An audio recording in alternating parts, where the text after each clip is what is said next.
What if I told you that cops are being accused of stealing and drinking alcohol while on the job? This was at the EDM festival. Let's put up the graphic here, full mass. So ironic. Here's a promo material for the festival. Several NYPD officers and supervisors were stripped of their guns and their badges after allegations they stole and drank alcohol while on duty at the Electric Zoo Music Festival. Let me give you the background. So far, it's been revealed. Some officers were from the Narcotics unit, specifically 3 detectives and their supervisor, who were on duty at the Labor Day weekend festival. The 3 officers and their supervisor with the NYPD's Narcotics division have been placed on modified duty or reassigned. Their supervising lieutenant was placed on modified duty and transferred out of the Manhattan North Narcotics unit. The cops were assigned to the Electric Zoo concert between September 2nd and September 4th, when at least one of them swiped a bottle of alcohol and began passing it around to his co-workers. A police source with knowledge of the case said, okay, so you have intentional theft, and then you have obviously a violation of policy and protocol, the drinking on the job, and they're supposed to provide security. And then to add another layer of irony, these individuals are part of a unit that is supposed to regulate and arrest individuals engaged in the transaction of controlled substances. There's more. All right, upon hearing the allegations, a supervisor immediately reported the incident to the department's Internal Affairs Bureau. The NYPD said in a statement, the Bureau, which investigates corruption within the NYPD, is, and I quote, working closely with the Manhattan DA's office in light of the claims. The quote says, these are troubling allegations.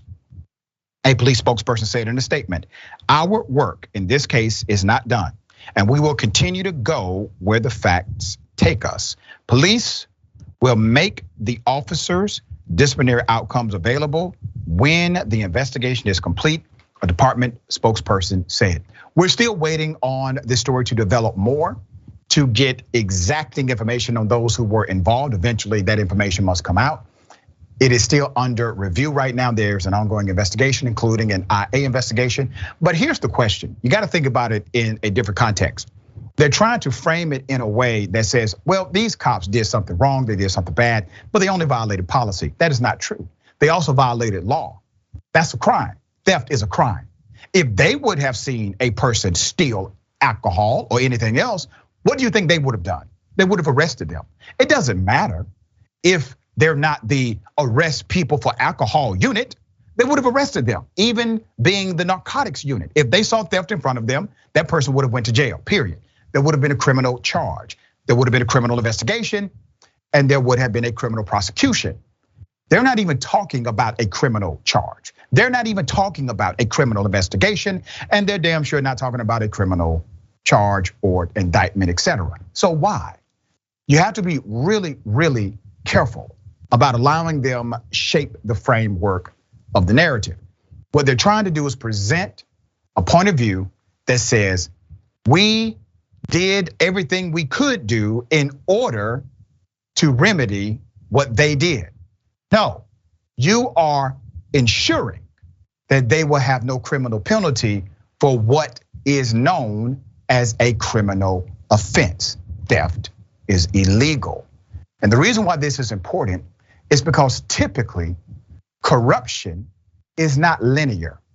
Corruption exists and permeates on multiple levels. They have just shown you their character. Why would you play these games? All right, attorney, thoughts here. Yeah, I think you have got that exactly right. I mean, it's true. It's like a very, the amount of money involved in a theft is so small that even a regular person may not necessarily get charged with a crime, but the fact that they're not even discussing it, not even looking into it, not seeing if this was a habit, how often this kind of thing has happened before. I think it's almost similar. It reminds me a little bit of the coach's story that we heard about.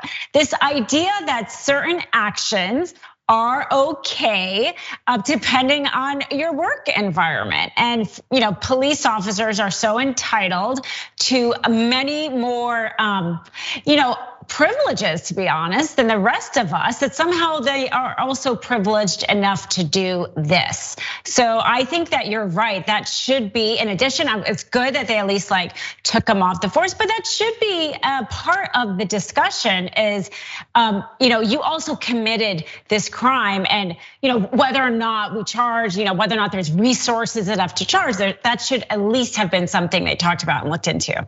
Yeah, definitely. And every single profession, except for policing, there's a higher standard of responsibility. If you are a medical doctor, you have a higher standard of care. If you are a psychologist, you have a higher standard of care. If you are an attorney, as you know, you have a higher standard of responsibility. And there are things that you can do that would be illegal for you, but not illegal for somebody else. But when it comes to police officers, their professional standard gets flipped the other way. They get benefits, privileges, and immunity, not held to a higher standard of accountability.